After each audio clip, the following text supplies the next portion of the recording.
ನಿಮ್ಮ ಮತ್ತು ಮೈತ್ರಿ ಹೋರಾಟ ನಡುವೆ ಇಲ್ಲಿನ ಹಾಲಿ ಸಂಸದೆ ತಟಸ್ಥವಾಗಿದ್ದಾರೆ. 3ನೇ ತಾರೀಕು ತಮ್ಮ ನಿರ್ಧಾರ ಅಂತಲೂ ಕೂಡ ಪ್ರಕಟ ಮಾಡಿದ್ದಾರೆ. ಜೊತೆಗೆ ನಿನ್ನೆ ಕುಮಾರಸ್ವಾಮಿಯವರು ಅಂದರೆ 2019ರ ಸಮರವನ್ನು ಮರೆತು ನಿನ್ನೆ ಸ್ನೇಹ ಬೆಳೆಸೋದಕ್ಕೂ ಕೂಡ ಅವರ ಮನೆಗೆ ಹೋಗಿದ್ದಾರೆ. ಸಾಕಲ್ವಾ, ಇಷ್ಟೆಲ್ಲ ವಿರೋಧದ ಮಧ್ಯದಲ್ಲಿ ಒಬ್ರಿಗೊಬ್ಬರು ಎಣ್ಣೆ ಸಿಗಕಾಯಿ ಥರ ಮಾತಾಡಿ ಇವತ್ತು ನಮ್ಮ ಅಕ್ಕ ಅಂತಾರಲ್ಲ, ಅವರು ಗೆಲುವಿನ ಬಗ್ಗೆ ಅಷ್ಟು ಆತ್ಮವಿಶ್ವಾಸ ಇದ್ದರೆ ಅವರು ಸುಮಲತಾ ಅವ್ರ ಮನೆಗೆ ಹೋಗ್ತಿದ್ರೇನ್ರಿ? ಈಗ ಕಳೆದ ಬಾರಿ 2018ರಲ್ಲಿ ನಮ್ಮನ್ನೆಲ್ಲ ಮಾತಾಡ್ಸೋಕ್ಕೆ ಯಾಕೆ ರೆಡಿ ಇರಲಿಲ್ಲ ಅವರು? ದುಡ್ಡಿದೆ, ಅಧಿಕಾರ ಇದೆ, 8 ಜನ MLA ಇದ್ದೀವಿ, 3 ಜನ ಮಂತ್ರಿ ಇದ್ದೀವಿ ಅಂತ. ಇವತ್ತು ಯಾಕೆ ಹೋಗಿದ್ದಾರೆ ಅವ್ರ ಮನೆ ಮುಂದೆ? ಸುಮಲತಾ ಅವ್ರ ಮನೆ ಹತ್ರ ಯಾಕೆ ಹೋಗಿದ್ದಾರೆ?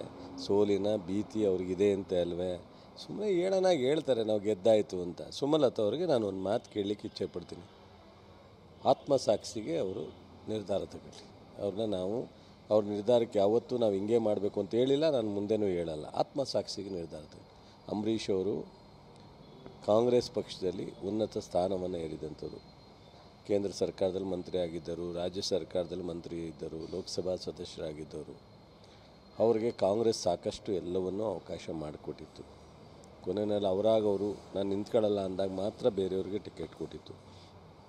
ಇವ್ರಿಗೆ ಜನತಾದಳದವರು ಬಿಟ್ಕೊಡಲ್ಲ ಅಂದಾಗ ಮಿತ್ರ ಪಕ್ಷದ ಒಂದು ಕಾರಣದಿಂದಾಗಿ ಹೋದ ಸಾರಿ ನಾವು ಜನತಾದಳಕ್ಕೆ ಬಿಟ್ಕೊಟ್ಟದ್ರಿಂದ ಇವ್ರಿಗೆ ಟಿಕೆಟ್ ಕೊಡೋಕ್ಕಾಗಲ್ಲ. ಆದರೆ ಇಡೀ ಸಮೂಹನೇ ಕಾಂಗ್ರೆಸ್ಸಿನ ಮತದಾರರು, ಕಾರ್ಯಕರ್ತರು ಅವ್ರ ಜೊತೆ ಗಟ್ಟಿಯಾಗಿ ನಿಂತರು. 80% ಕಾಂಗ್ರೆಸ್ಸಿನ ಕಾರ್ಯಕರ್ತರು ಅವ್ರ ಜೊತೆ ನಿಂತರು. ಅವ್ರಿಗೆ ಶಕ್ತಿ ತುಂಬಿದ್ರು, ಇಂಡಿಪೆಂಡೆಂಟಾಗಿ ಇದಾದರು. ಇವತ್ತು ಯಾವ ನಿರ್ಧಾರ ತಗೊಳ್ಳಿಕ್ಕೆ ಸಾಧ್ಯ ಅವರು?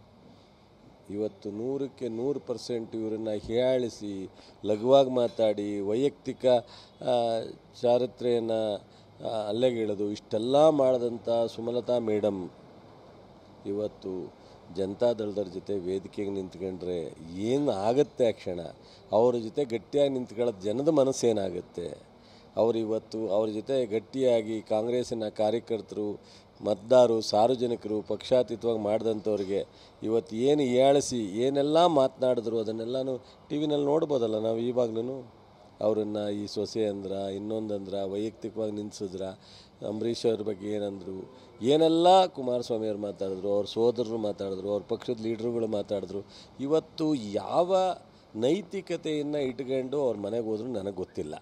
ಅವ್ರ ಮನೆಗೆ ಹೋಗಿದ್ದು ಅವರ ಒಬ್ಬ ಚುನಾವಣೆ ಅಭ್ಯರ್ಥಿಯಾಗಿ ಹೋಗಿದ್ದಾರೆ ಅಂತ ಕಾರಣ. ಮೇಡಮ್ ಯಾವ ರೀತಿ ಅವ್ರ ನಿರ್ಧಾರ? ಮೇಡಮ್ಗೆ ಒಂದು ಕಾಂಗ್ರೆಸ್ಗೆ ಅವ್ರು ಘೋಷಣೆ ಮಾಡಬೇಕು. ಆಗಲಿಲ್ವಾ? ಅವರು ಈ ಮಂಡ್ಯ ಚುನಾವಣೆ ವಿಚಾರದಲ್ಲಿ ಡಿಸ್ಟೆನ್ಸನ್ನು ಮೇಂಟೈನ್ ಮಾಡಬೇಕು. ಸೊ ಅವ್ರ ಜೊತೆಲಿರ್ತಕ್ಕಂಥ ಎಲ್ಲ ಕಾರ್ಯಕರ್ತರು ಬಹುತೇಕ ನಾನು ಅಂದ್ಕೊಂಡಿದ್ದೀನಿ ಅವರೆಲ್ಲ ನನ್ನ ಅಣ್ಣ ತಮ್ಮದಿರು. ನಾನು ಅಂಬರೀಷು ಸ್ನೇಹನೇ ಬೇರೆ, ಡಿಫ್ರೆಂಟ್, ಪಕ್ಷಕ್ಕಿಂತ ಮೀರಿದಂಥ ಅವರ ಸಂಬಂಧ. ನಾವು ಕಳೆದ 94ರಿಂದ ಅವರ ಸ್ನೇಹ ಇದೆ. ನಾನು ಅವ್ರ ಬಗ್ಗೆ ನಾನೇನು ಹೇಳಲಿಕ್ಕೆ ಇಚ್ಛೆಪಡಲ್ಲ. ನಮ್ಮ ಜೊತೆಲಿ ಇಲ್ಲ ಅವರೀಗ, ಅವರು ತೀರ್ಕೊಂಡ್ರೋದ್ರಿಂದ ಅವ್ರ ಬಗ್ಗೆ ನಾನು ಲಘುವಾಗಿ ಅಥವಾ ಇನ್ನೊಂದು ಒಳ್ಳೆಯದು ಕೆಟ್ಟದ್ದು ಏನು ಮಾತಾಡಿದ್ರು ಅದು ತಪ್ಪಾಗುತ್ತೆ. ಬಟ್ ನಾನು ಅವರ ಸ್ನೇಹ ಭಾಳ ಅಪರೂಪದ ಸ್ನೇಹ. ಇವತ್ತು ಅವರ ಏನು ಹಿಂಬಾಲಕರಿದ್ದಾರೆ, ಅವ್ರ ಹಿತೈಷಿಗಳಿದ್ದಾರೆ, ಅವ್ರ ವೆಲ್ವಿಷರಿದ್ದಾರೆ, ಅಂಬರೀಷ್ ಇರ್ಬೋದು, ಸುಮಲತಾ ಇರ್ಬೋದು, ಅವ್ರನ್ನ ಬೆಂಬಲಿಸ್ತಕ್ಕಂಥವ್ರು 100ಕ್ಕೆ 100% ನನ್ನ ಜೊತೆ ನಿಲ್ತಾರೇನೋ ಆತ್ಮವಿಶ್ವಾಸ ಇದೆ. ಮೇಡಮ್ಮು ಒಂದು ಕಾಂಗ್ರೆಸ್ ಜೊತೆ ಬರಲಿ, ಇಲ್ವಾ ಡಿಸ್ಟೆನ್ಸ್ ಮೇಂಟೈನ್ ಮಾಡಲಿ. ಅದೆಲ್ಲನೂ ಬಿಟ್ಟು ಅವರೇನಾದ್ರೂ ಇವತ್ತು JDS ಜೊತೆ, JDSನ ಅಭ್ಯರ್ಥಿ ಜೊತೆ ವೇದಿಕೆಯಲ್ಲಿ ನಿಂತ್ಕೊಂಡ್ರೆ ಬಹುಶಃ ಅಂಬರೀಷನ್ನು 2ನೇ ಸಲ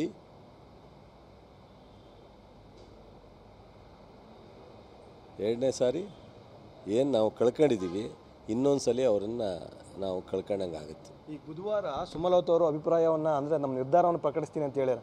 ಕಾಂಗ್ರೆಸ್ಸಿಗೆ